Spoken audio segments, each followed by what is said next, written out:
I thought it was.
Here we are. By this, we are 20% through 2022. And you may say, well, that's not that much. 20% is not that big of a deal. How about you just give me 20% of your paycheck this week? I'm just saying, 20% is a huge deal. You know why? Because this 20% of what I just spent this year, I cannot get back. And yet here I am, I want to make a difference. I want things to be different. I want change to happen. And when we get to a certain point, and it's like this, we're at this crossroad. And we're standing at the crossroad, and we're wondering if we need to do this right here. Stay the course. Or do I need to do something different? And this is really a strong challenge right here, is this whole idea of staying the course on which I set myself on prior to whatever I am or wherever I am right now. A life of wanting to make a difference, a life of wanting to be different, a life of wanting to do different. And I set on this course, I said it at the beginning of the year. I wanted to be a person fully in tune and in love with God. I wanted to be a person of the Word. I wanted to be a person of prayer. I wanted to give myself over to who He is, fully who He is, and give myself fully who I am into who He is. And yet we get to this point and we look back and we go, gosh, nothing seems to have really changed. I thought things would be a whole lot different. And we challenge ourselves, do I want to continue to stay the course? And this is where we're headed this morning, is this whole idea of I'm going to challenge you and encourage you to absolutely 100% stay the course, and how it is that you can stay the course. Because here's what stay the course actually means. It's an idiom in our English language, and it means this. It means to continue with a process, and that includes effort. Listen, even though it's difficult. If you back a couple months ago said, I'm going to set on this course. Yeah, it seems like it's going to be hard, but it can't be that hard. It can be a little bit easy, right? No. To stay the course is extremely difficult. It means to persevere with much determination and energy. Which means I'm going to give myself into this. I'm going to continue to push forth through this. I'm not going to let myself alter the course whatsoever. I want to stay the course. King Solomon wanted to do. That's when he started out his kingdom. King Solomon wanted to stay the course. King Solomon is the son of King David. And what you have to understand about King Solomon is King Solomon watched his dad. King Solomon watched his dad go to war. King Solomon watched his dad make mistakes. King Solomon watched his dad rule a kingdom and create what would be known at that time, and still is in Israel's history, the largest territory that Israel ever encompassed or had at one time period. They had peace around all their borders. And King Solomon watched this. I would believe that King Solomon watched his dad execute out orders and give orders to different people. When a situation would arise and somebody would come before King David, I can only imagine King Solomon sitting there next to him or off in a distance watching his dad do this whole king thing. And here's Solomon, the king in waiting, who would take over when David's life was to come to an end at the ripe old age of 70.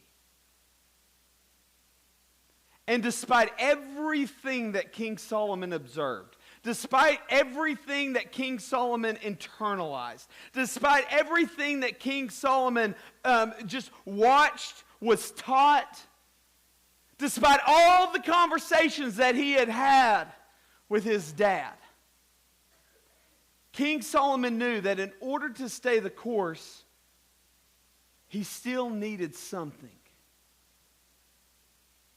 And that's when God came to Solomon and basically said, Solomon, what do you want? I'll give it to you. And that's where we have 1 Kings 3, 9, and 12. We're only here for a brief moment. You don't even have to flip there. If you want to be where we are, we're going to be in Proverbs chapter 4. Okay? Here's what he says. Solomon says this, give your servant, therefore, listen to this, an understanding mind to govern your people, that I may discern between good and evil. For who is able to govern this your great people? And God would respond back to Solomon and say, behold, I do according to your word.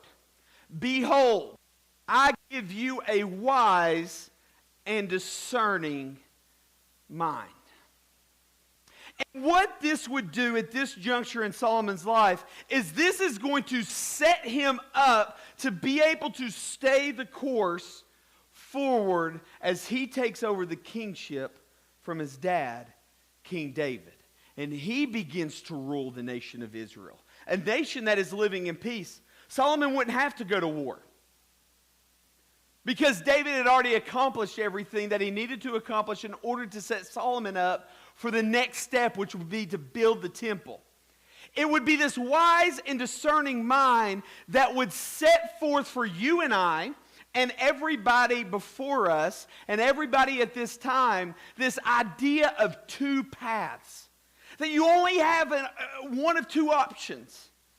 We think we have all these options in the world, and there are a lot of options, but the fact of the matter is really when it comes down to it, we only have two options. And that's the path of wisdom or the path of foolishness. The path of wisdom or the path of foolishness. And it would be these two ways that would be the forerunner of what Jesus would say when he would give and lay out the very same two paths. And it's this right here. Enter by the narrow gate. For the gate is, look at this, wide, and the way is, here you go, easy. That leads to destruction. And those who enter by it are many. For the gate is narrow, and the way is hard that leads to life. And those who find it are few.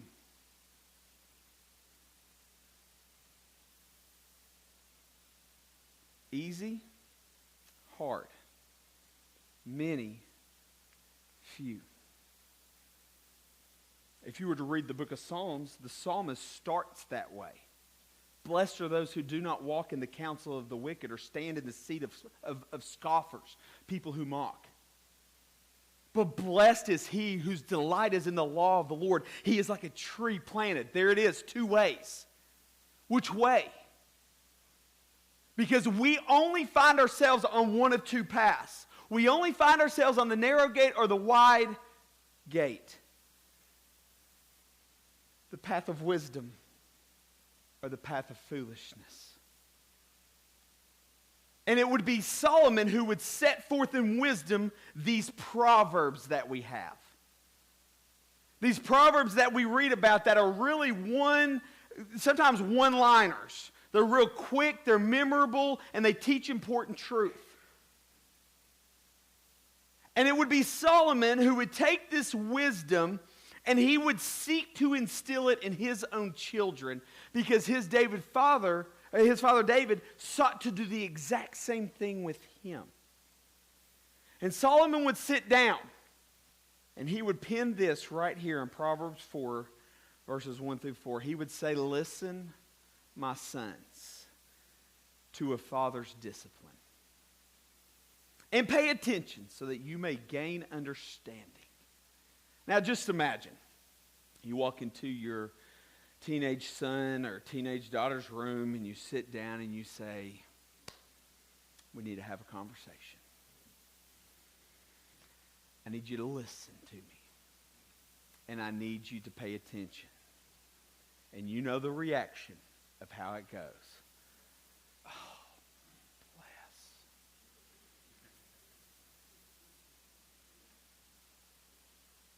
They roll their eyes. They want to pick up that phone and they want to hit that snap button.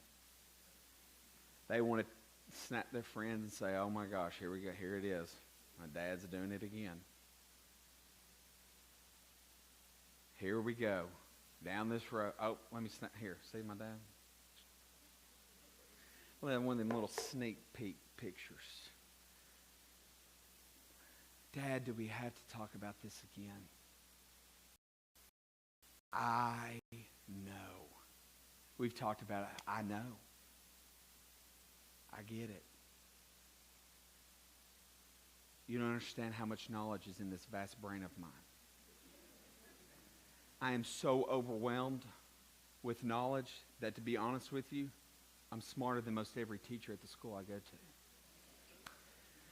Dad, there are times that you think I don't know, but I do know. And to be honest with you, there are times I probably think I'm smarter than you are.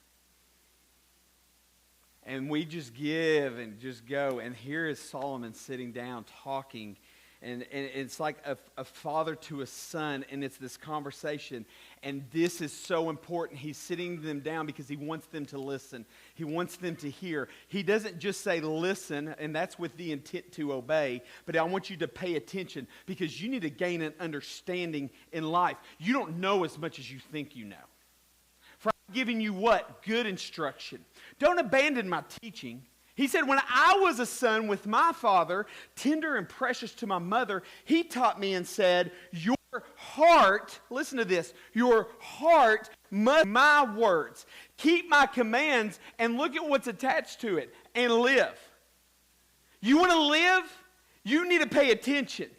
You want to live? You need to get your heart and listen to these words and internalize them and put them deep down within your soul. You need to put them in such a way that they're going to take root in your life. But here's the fact of the matter is that you and I, we get to a point where we're like, "Oh, yeah. Okay, I got it. I get it. I know. I understand. I've got this knowledge. I've experienced that before. I can handle this. I've got this on my own. No big deal. I'm smart enough. I'm good enough. And doggone it, people like me." Like that whole kind of thing and mentality going on. But it would be Steve Sloman who said this right here. "We think we know a lot more than we actually do." It's often obvious to us what we do know. You know why? After all, we know it. We're thinking about it. What's not so clear is what we do not know. And so the secret of success is doing this: assessing the information that we really need. Oh, we're all about what we know. We don't care about what we don't know because we don't know that yet. And if I don't know it, it doesn't really affect me. I'm going to go based on what I do know. And I'm going to live my life based on this. And if I don't like what I don't know, then what I'll do is I'll go based on how I feel about it. Because my feeling has to be a good knowledge of what I need to know in order to feel, in order to make the right decision. The problem is our knowledge is so limited, and we think we know a lot more than we actually do, and we really need to know about the things we don't know about. And the information that we truly, deep down, really, really need. Because Solomon was telling his son, I need you to listen. I need you to pay attention. I need you to listen to this good instruction so that you can get understanding. He's going to say this in Proverbs 4, 5, and 8. He says this, get wisdom. Get understanding. Don't forget or turn away from the words of my mouth. Don't abandon my wisdom. And she will watch over you. Love her. And she will guard you. Wisdom is supreme, so get wisdom. And whatever else you get understanding. Cherish her, and she will exalt you. If you embrace her, she will honor you. Solomon is trying to get his son to understand. Listen, you need wisdom. I know you think you know it all, and I know you think you're pretty smart, and you know what 1 + 1 is, and you may even know about the theory of relativity, and you may understand gravity to a certain extent. You may understand the Earth's rotation and the axis on which it lies. But let me tell you something, son. In this life, you need wisdom. There's a lot of people in my life that I've met than I am. They're way smarter than I could ever be. They have book knowledge that just outshines anything I could ever think of or imagine. But when it comes to life and facing life and what's going on in life, it seems that when life hits them like a semi-truck, they fall apart. Robinson would speak to this. Here's what Robinson would say. Men and women educated to earn a living often don't know anything about handling life itself. Alumni from noted universities have mastered information about a narrow slice of life, but couldn't make it out of the first grade when it comes to living successfully with family and friends. Let's face it, knowledge is not enough to meet life's problems. We need wisdom, the ability to handle life with skill. We, you and I, everybody in this world, we need the necessary skills to be able to handle the life in which you and I are living every single day. You may think you know a lot, but the fact of the matter is you don't. And the thing is, knowledge only gets you so far. There's nothing wrong with knowledge, but we need something more than knowledge. We need wisdom. That's why Solomon said, son, listen to me.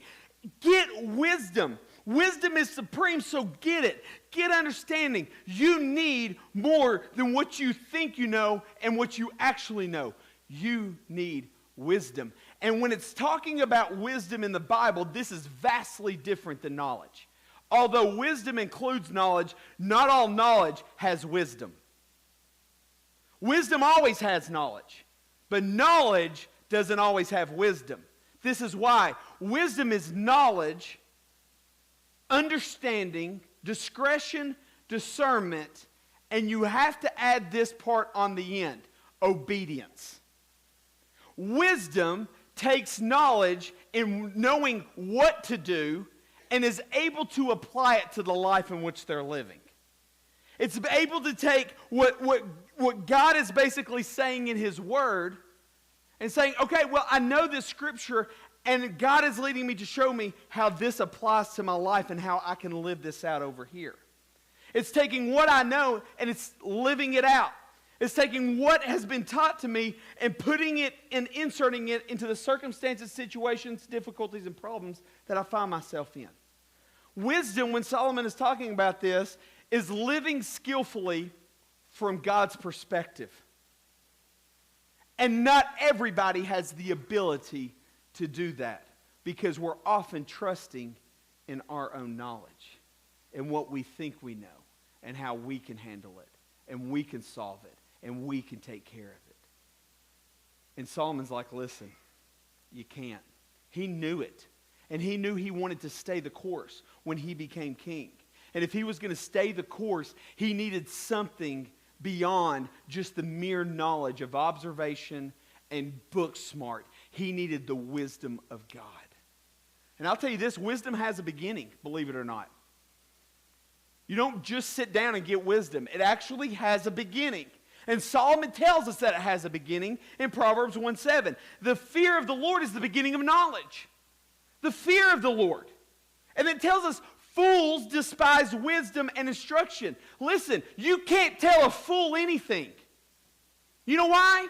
They already know it all. So go let the fool make a mess of his life.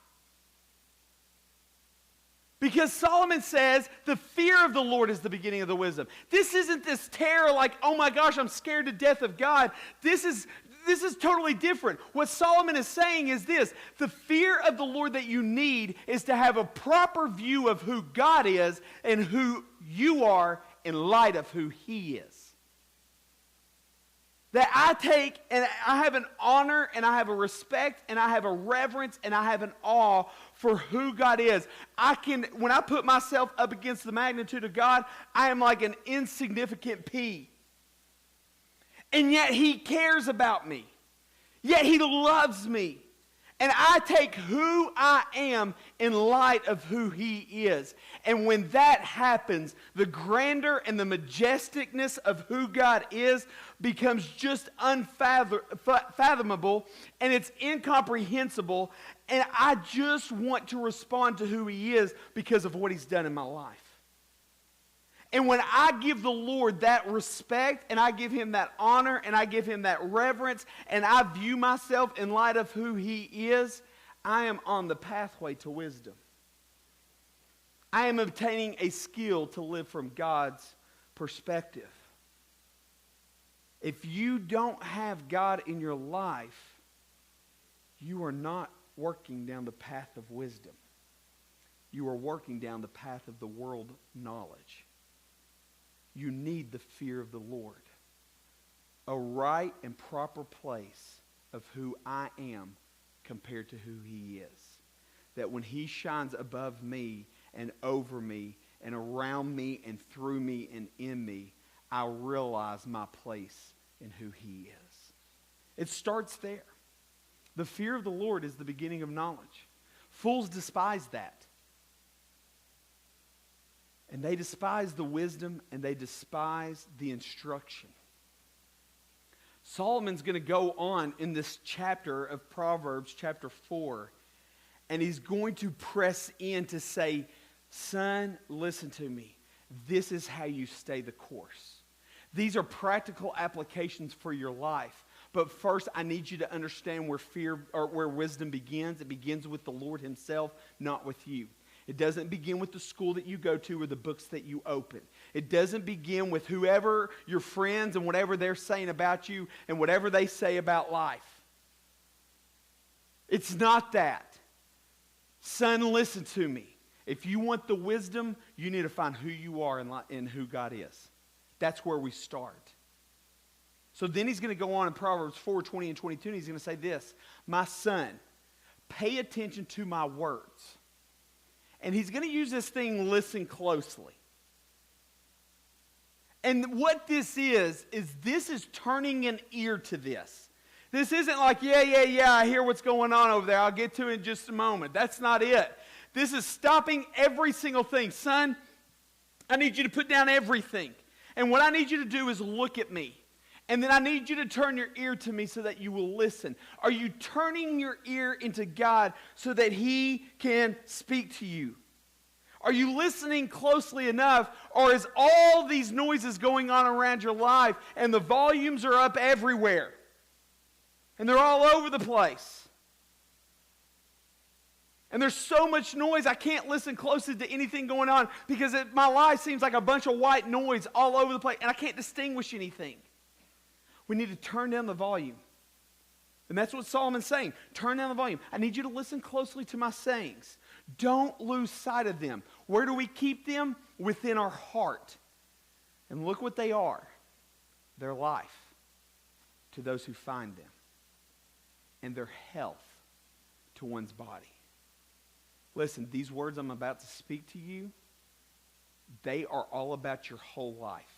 If you're struggling mentally, physically, spiritually, emotionally, if all of these things, listen, we're all connected and our body's all connected. You want to find the life and you want to find the health to one's body, it's these words right here. And I need you to take heed to them. I need you to implant them in your heart and grab hold of them. Don't just read it and just pass on and go, well, that was a good one. Great word, God. Thank you today. I didn't understand a word of what that was, but thank you. Thank you. Thank you for your word. Did you read your word today? Oh, yeah, I opened it up. Didn't understand any of it. Just went on about my life. Solomon's like, listen, don't do this. I need you to press in. I need you to come close. I want you to stay the course. I want you, when life seems to be hitting you the hardest, can you stay the course that God has for you? Can you walk forward in what that is? Can you continue to stand up and put one foot in front of the other, knowing that God is sustaining you, God is leading you, God is pulling you and walking with you along, saying, listen, we're going to do this together. I know it may seem like quiet right now, and it may seem still, and there may not seem a lot of activity going on, but what I need you to do is I need you to stay the course. And then Solomon's going to give some really practical advice on how you and I stay the course. For them, at that point in time, when he's sitting down having this conversation and writing these words, these are very practical for us today. And the first thing that you and I do is the first thing that Solomon says is to guard your heart above all else, for it is the source of life. Another translation would say this: above all else, guard your heart, for it determines the course of your life. What you and I need to do is to put a hedge of protection, guardrails, a fencing. We need to protect our heart at all costs. Why? That's where the source of life comes from. Now, here's the thing about the heart. He's not just talking about the physical heart, although that plays a role in this. What the heart meant for them then was it was the center of their existence. It was who they are. It was everything about them. It was their entire makeup. Their mind, their body, their soul, their strength, their heart. All thing, whole being. Guard your whole being above all else. What the enemy wants to do is infiltrate you at the one point he knows he can get you distracted on. And if he can get you thinking in your heart about something other than God and something else and dragging you to the right or to the left, then he knows he is taking you down a path you never intended to go. And you are not staying the course. You need to guard your heart. Think about this question right here. What in your life is driving a wedge between you and God?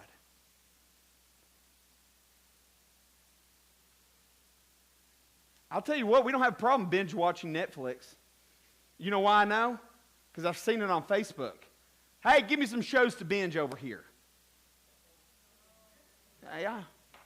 Some of y'all are in there too. I've seen it. I've watched. I like the shows too. But that's what we're looking for. You know what else we do? Man, that daggone social media. It's like if I open it up, 10 minutes turns to 30, 30 to an hour, hour to 3 hours. Next thing I know, I've scrolled 5 hours of my day on social media. It happens. It's legit.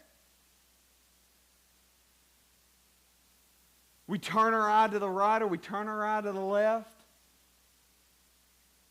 And we start allowing things in our heart. Our heart is the source from which all things flow. Our heart is the inlet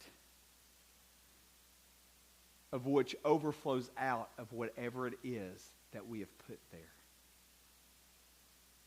And the problem for some of us is that we don't treat our heart like it's intended to be treated. We're not guarding it and protecting it at all cost.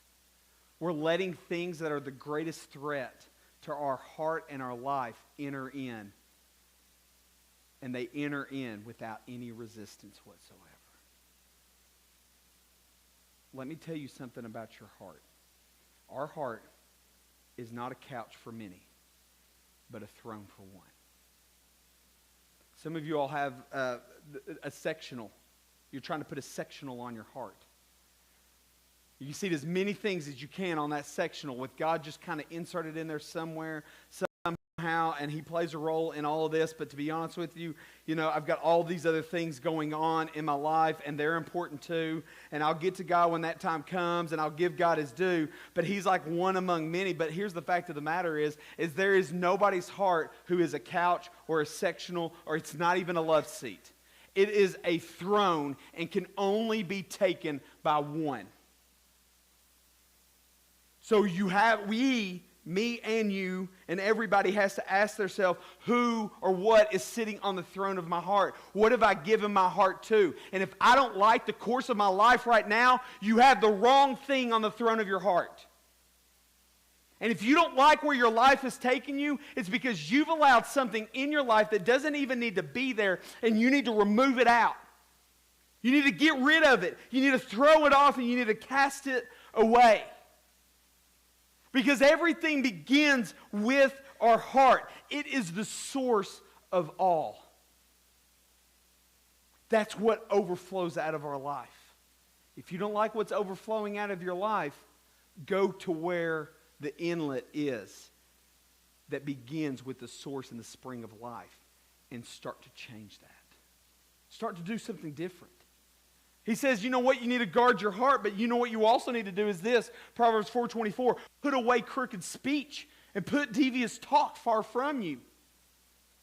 You know what? You got a mouth problem. You need to fix that. First, get your heart changed, and then your mouth starts to change. Our mouth is the outlet of that which resides within us. And that's what Jesus said. Look what it says in Matthew 12:34.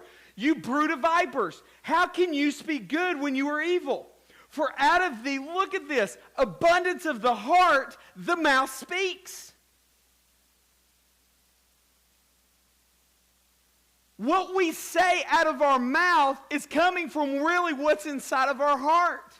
And if we don't like what's coming out of our mouth, then the source needs to be changed. And the only one who can change the source is Jesus Christ Himself.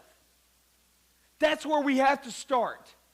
We have to start letting God transform who we are. We have to start letting God transform us at our core and let that flow to every part of our life. Paul says this in Ephesians 4:29. Let no corrupting talk come out of your mouths, but only such as is good for what? Building up. As fits the occasion. Is what you're saying, does it fit the occasion? That it may look what it has to do. That it gives grace to those who hear. Do your words give grace for the people who are listening? And I'm not just talking about the conversation that you're having in front of you, but I'm talking about everybody else around you that's listening in. That's it. We need good for building up. It's got to fit the occasion, and it's got to give grace. He also goes on to say in Ephesians 5:4, let there be no filthiness, nor foolish talk, nor crude joking, which are out of place. What are they out of place of? A heart that is of God. It's a heart of God. But instead, let there be thanksgiving. Before we speak, we ought to just ask ourselves, is it kind, is it true, and is it necessary? There are a lot of times I could have kept from putting my foot in my mouth by just saying, is this even necessary to say at this time? Is it kind and is it true? Does it need to be said? Does it fit the occasion? Or is it best for me to be quick to listen and slow to speak? So we guard our heart above all else. We put away crooked talk. We also do this. Let your eyes look directly forward and your gaze be straight before you. You know what one of our biggest problem is wandering eyes. You know what we do? It's not the thing we just like take a quick look at. It's the thing we give a prolonged gaze at. We start internalizing it. We start thinking about it. We start letting it consume us. We start letting it infiltrate our heart. And we are allowing things to come in our eyes and in our ears that should have no place whatsoever in our life. Let your eyes look directly forward. Had Eve kept her eyes on God and not looked to the right, she would have kept going forward and she would have enjoyed the presence of God forever. Instead, she prolonged her gaze at that which was forbidden, and it became a place where she justified what it was that she did, with Adam doing the exact same thing. If Lot's wife had kept her eyes forward and not looked back on the city of sin, she would have been a story of mercy and not a story of salt. And if David, who we learned about last week, had been where he was supposed to be and not gazed upon the rooftop, upon a woman he shouldn't have been looking at, upon a woman who wasn't his wife, he could have saved his family a lot of hardship and he would have stayed the course. But the problem is that you and I allow our eyes to go whichever way instead of fixing our eyes forward on Jesus Christ. And we need to keep them forward and straight before us. But we're oftentimes looking out of the corner of our eye. Maybe there's something better over here. Or maybe there's something better over here. Instead of keeping our eyes on the prize and looking straight forward. The author of Hebrews says it like this: let us fix our eyes on Jesus, the author and perfecter of faith, who for the joy set before him endured the cross. Jesus always kept his eyes on the cross. He kept his eyes on the purpose. Every time he was interacting with somebody, every time there was a ministry opportunity, every time he was teaching the disciples, every time he was journeying here, there, and everywhere else in Israel, he kept his eyes on the cross. And it was the joy that was set before him because he knew what he was accomplishing, scorning its shame, and sat down at the right hand of the throne of God. And that's what we need to do. We need to guard our heart. We need to put away this filthy talk out of our lives. We need to make sure our speech is uplifting. But we also got to guard our hearts by guarding our eyes. What are we looking upon? What are we gazing upon? What is taking time away from keeping our eyes and our focus on who God is and what he wants to do in our life? And then we got to do this. You need to ponder the path of your feet. Then all your ways will be sure. What he says there is all your ways will be level. Make level your ways by pondering the path of your feet. Do not swerve to the right or to the left. Turn your foot away from evil. I don't know if you've ever done this driving, but there are times that something maybe had caught my attention out the side of the eye, and it's over here, and I get this whole idea of rubbernecking. And I like look to see what's going on, and the next thing I know, I look up, and what's happening? You get that rumble strip. Brittany always looks like, are you okay? Yeah, I'm fine. Yeah, everything's good. Not asleep. You know what happens when we swerve to the right or the left? That's what happens. We're not pondering the feet or the path of our feet. If you were to look at the path that you're currently on right now, and you could see 15, 20 years down the road, what path would you be walking? You need to keep your feet. You need to watch your mouth. You need to fix your eyes. We need to guard our heart. That's what Solomon's talking about. You want to stay the course? These are the things that are necessary that we must do in order to live by wisdom, this life in which is so oftentimes difficult to navigate. We need to walk forward in this. Back to Hebrews 12:1.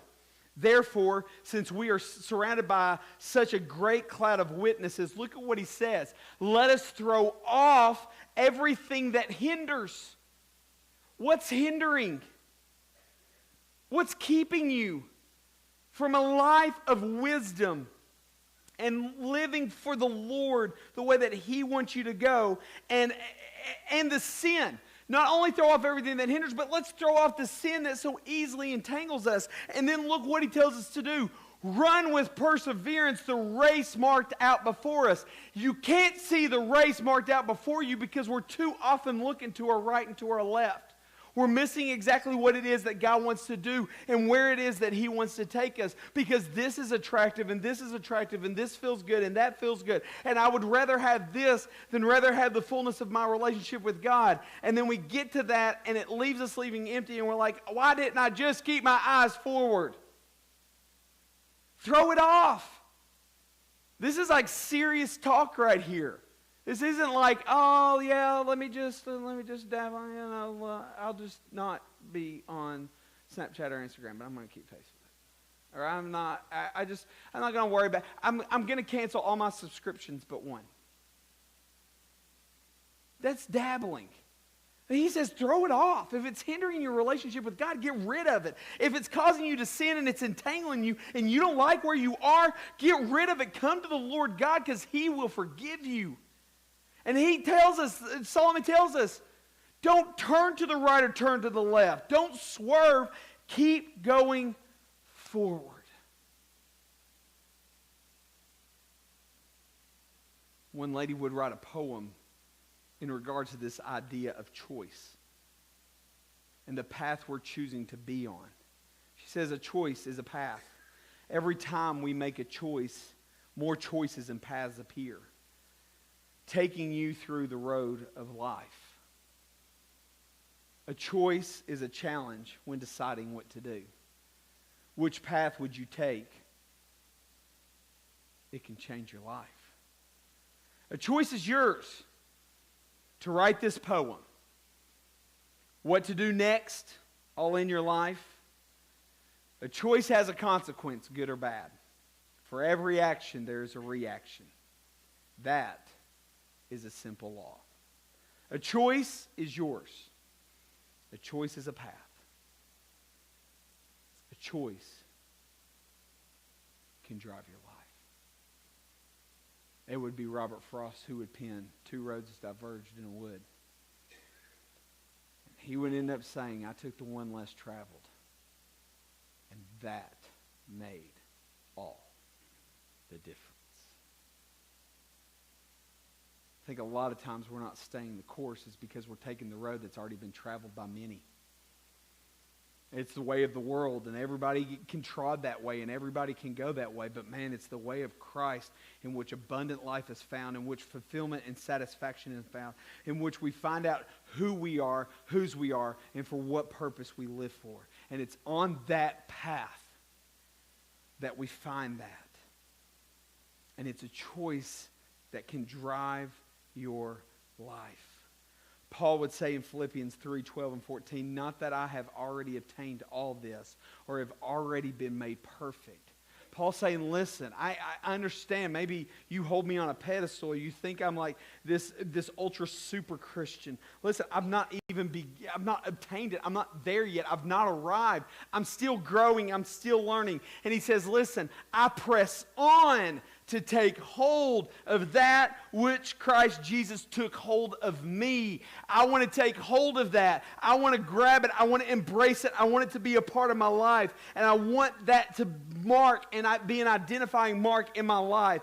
I want to grab that, and I'm going to press everything I have into that. Brothers, I do not consider myself yet to have taken hold of it, but one thing I do, I forget what is behind, and I strain toward what is ahead. Some of you need to forget the last couple of months, or the last few months, or the last years, and you need to say, that is behind. I'm setting on a new course, and I'm going to stay the course, and I'm going to strain toward what is ahead. I press on toward the goal to win the prize for which God has called me heavenward. I am pressing in, I am pressing on, and I'm not going to allow myself this time to get distracted. And it would be Hosea who would pen this. So let us know let us press on to know the Lord. Not just know about the Lord, but to know Him intimately and to know Him in a way that I know my place with Him and who He is, and I have a proper view and understanding of who God is, and in light of who He is and who I am in light of who He is.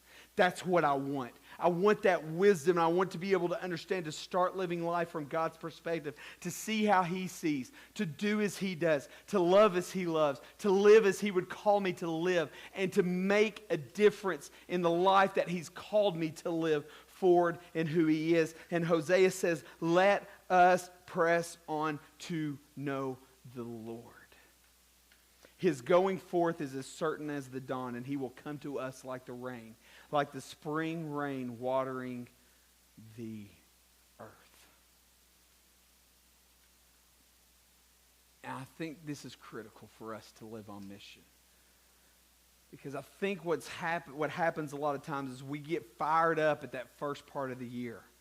And we're like, yes, I'm going to do this, and I'm seeing God at work, and then all of a sudden we kind of just drift a little bit. We miss a day, or we miss a few days, and we're like, oh, or we miss a Sunday, and we just kind of, it's going to be okay. And then next thing you know, a week turns into 3 weeks, so 3 weeks turns into 6 weeks, and it's like, what in the world has happened? How did I get so off course? And the thing is what we need to do is turn our feet back to the course and say, you know what? I want to stay the course. And you have the ability today to turn your feet back to the course. And if you're not even on the course at all, you have the ability to come on the course, because Jesus offers that freely to you. Because I believe this right here, a heart with a proper view of God and fully given to God is a heart of wisdom on mission for the purpose of God. I believe that wholeheartedly. Yeah, you may have strayed, but you can come back. You may not be there, but you can get on there. And you can walk forward in who Christ is. A choice is a path. And it's a path that can drive a life. And there are two roads that diverge. And it's the path of wisdom and the path of foolishness. The question is which path do you want to be on? Which path do you desire? I think Jesus set forth a path for us. And that's what we're going to do right now. So there's going to be some gentlemen who are going to pass around communion cups. Because I think this is important. I think this can set a mark, because Jesus calls us to remember the sacrifice He made for us. He didn't make a sacrifice for us to live however we want.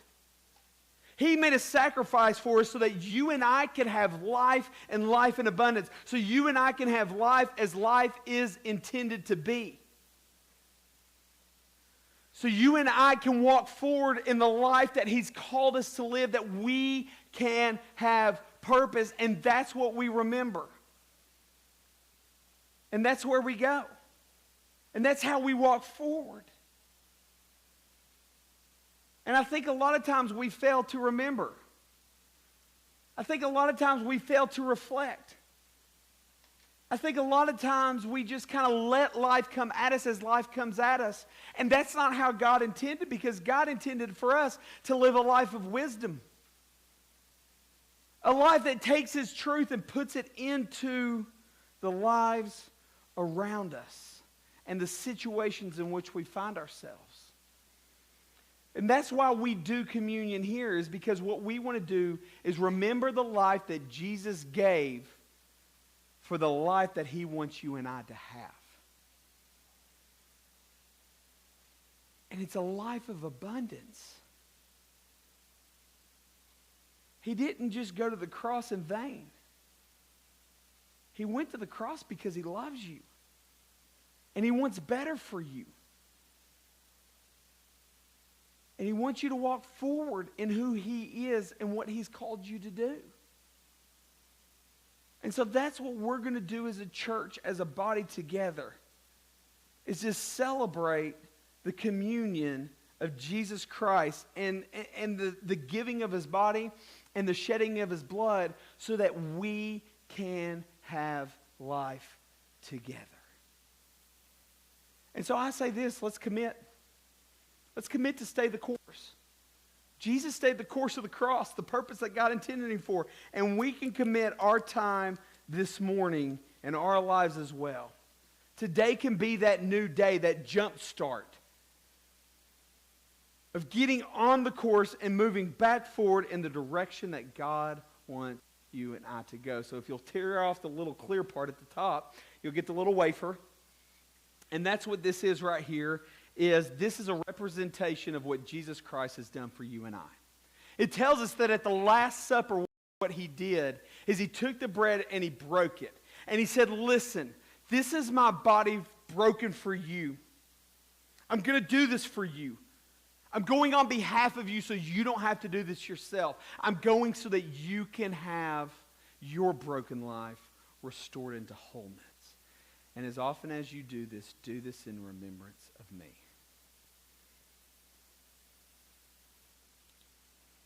And likewise, he took the cup. And he would describe the cup in this way. He said, listen, I'm going to shed my blood for you. Because if you were to read the book of Leviticus, you would read this. Without the shedding of blood, there is no forgiveness of sin. And Jesus said, I'm going to go and I'm going to shed my blood for you so that you can have new life and so that you can have forgiveness of sin. He blessed it and he said, as often as you drink of the cup, do this in remembrance of me.